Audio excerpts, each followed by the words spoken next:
एक लंबे समय पहले अवंतीपुरम नामक एक गांव था। उसमें अंकैया और सुब्बैया नामक दो व्यक्ति अगल बगल वाले घरों में रहते थे। उन दोनों में से अंकैया बहुत अमीर था। वो फसल का व्यापार और मिठाई का व्यापार करता था। सुब्बैया हर रोज के वेतन का काम करता था। अंकैया के घर के ठीक बगल में एक छोटी घर में रहता था। अंकैया को उसके अमीर घर के बगल में सुब्बैया एक गरीब घर में रहना पसंद नहीं आता था। उसको ऐसा एहसास होता था कि उसके वजह से उसकी घर की सुंदरता घट रही है। वो हमेशा यही सोचता था कि मौका मिलने पर वो सुब्बैया का घर हासिल करके उसे वहां से भेज देगा।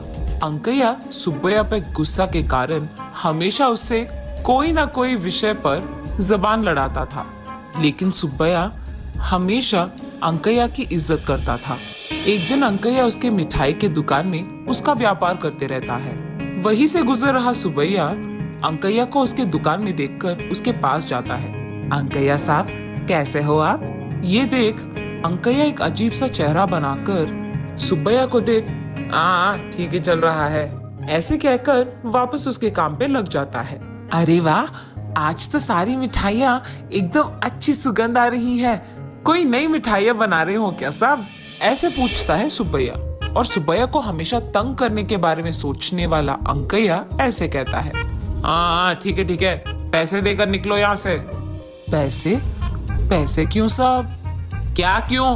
अब तक मेरे दुकान में बैठकर सारे मिठाइयों का सुगंध सूंघ लिया तुमने, उसके पैसे। हाँ क्या? सूंघने के पैसे भी देने पड़ेंगे? ये कहा कि नाइंसाफी है साहब। इंसाफ नाइंसाफी के बारे में बात मत करो, पहले पैसे देकर यहाँ से निकलो, ऐसे कहता है अंकैया। और क्योंकि सुब्बैया उसके बातों के व्यतिरेक नहीं बात कर पाया, वो चुपचाप पैसे देकर वहां से चले जाता है। और दूसरी तरफ अंकैया अपनी चालाकी पे खुश होकर ऐसे सोचता है, आज तो इसको बड़ा अच्छा बकरा बनाया मैंने। ऐसे अपने आप में खुश होते रहता है। कुछ दिन बाद एक दिन अवंतीपुरम पूरा ऊंची तापमान से जल रहा था और अंकैया उसके बंगला के बाहर बरामदे में ठंडी हवा के लिए इधर उधर चलते रहता है। उसी समय वो देखता है कि उसके घर की सीमा के एक पेड़ के छांव के नीचे सुब्बैया बिस्तर लगाकर आराम से विश्राम करते रहता है। उसके पेड़ के नीचे सुब्बैया को आराम से सोते हुए देख अंकैया को बिल्कुल पसंद नहीं आता है। क्रोध में वो सुब्बैया के पास जाकर ऐसे कहता है, ओए सुब्बैया। उसकी आवाज सुनकर सुब्बैया अचानक उठ जाता है। उसे देख उसको नमस्कार करता है। साहब, क्या हुआ साहब? निकालो पैसे, निकालो। मुझे पूछे बिना मेरे ही पेड़ के नीचे तुम विश्राम कर रहे हो? तुम्हारी इतनी हिम्मत? दो पैसे, जल्दी दो मुझे। क्या? पेड़ के नीचे सोने के लिए भी पैसे देने पड़ेंगे अब? ये कहा कि नाइंसाफी है साहब। मेरे पेड़ के नीचे सोकर मेरे पेड़ की हवा लेकर मेरे खिलाफ बात कर रहे हो? पहले तुम पैसे निकालो, बात मत करो, पैसे निकालो।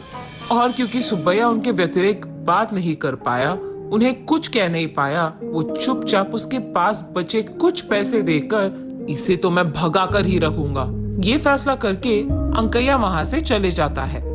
एक दिन अंकैया अपने फसल की दुकान में काम करते रहता है। वहां एक कौवा आकर उसके फसल को खाने लगती है। उस कौवे को देख अंकैया उसे वहां से भगा देता है। वो कौवा वहां से उड़ते उड़ते दुकान के बगल में मौजूद पेड़ पे उसके घोंसले के अंदर चले जाता है। इतने में सुब्बैया अपने पैसों के लिए अंकैया के दुकान को जाता है। ठीक तभी कौवा उसके घोंसले के बाहर आकर सुब्बैया के ऊपर से उड़ता है। उतने में कौवे के पैर पे मौजूद सोने का हार सुब्बैया पे गिरता है। ये देखते ही अंकैया तुरंत सुब्बैया के पास जाकर, वो मेरा सोने का हार है, दे दो मुझे। ये क्या साहब, आपके आंखों के सामने ये कौवे ने सोने का हार मुझ पर गिराया, तो ये मेरा होगा ना। इस बार सुब्बैया फैसला करता है कि वो ये सोने का हार अंकैया को नहीं देगा। वो कौवा अभी अभी मेरे दुकान में फसल खा के गया है, इसीलिए वो मेरा है। ऐसे वो दोनों लड़ने लग जाते हैं। उन दोनों को लड़ते देख गांव का सरपंच वहां आकर पूछते हैं कि हुआ क्या। जब सरपंच को बात पता चलता है, उनको अंकैया का लालच समझ आता है। इंसाफ तो यही है कि ये हार सुब्बैया को मिलना चाहिए। ऐसे कैसे होगा? उस कौवे ने मेरे दुकान का फसल खाया है, उसे मेरा एहसान चुकाना होगा और इसीलिए वो सोने का हार भी मेरा है।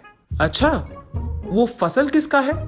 वो मेरा है साहब। कल ही मैंने वो सब अंकैया को बेच दिया है। उन्होंने तो अब तक उसके पैसे भी नहीं दिए। और क्या, क्योंकि उस कौवे ने सुब्बैया के दिए हुए फसल खाए हैं, वो हार भी सुब्बैया को ही मिलेगा। ऐसे नहीं चलेगा, वो सारा फसल मेरे दुकान में था, इसलिए वो मेरे ही होंगे। तब सरपंच सोचता है कि अंकैया को सबक सिखाना पड़ेगा। ठीक है, वो हार तुम्हें ही मिलेगा, लेकिन उससे पहले सुब्बैया को जो पैसे तुम्हें लौटाने थे वो दे दो। ये सुनकर अंकैया अंदर ही अंदर बहुत खुश हो जाता है। इतना ही है ना, अभी दे दूंगा। वो सुब्बैया को उसके पैसे दे देता है और क्योंकि सरपंच के बातों को वो ठुकरा नहीं पाया, सुब्बैया वो पैसे लेकर अंकैया को वो हार देने ही वाला था कि सरपंच कहता है, रुको सुब्बैया रुको। ऐसे कहकर अंकैया से, हाँ अंकैया, आधे पैसे दे रहे हो, पूरा तो दे दो। अरे मैंने देखकर ही दिया सरपंच साहब, उसके फसल के इतने ही पैसे हैं। ऐसे कैसे होगा? उसके पैसे दिए बिना उसके फसल को एक पूरा दिन तुमने अपने दुकान में रखा है, अब उसका किराया भी तो देना पड़ेगा। ऐसे कहता है सरपंच। सरपंच की बातें सुनकर वो ऐसे सोचता है, हाँ ठीक है, अब सोने का हार तो मेरा ही होगा ना। ठीक है, मैं बाकी पैसे भी लौटा दूंगा।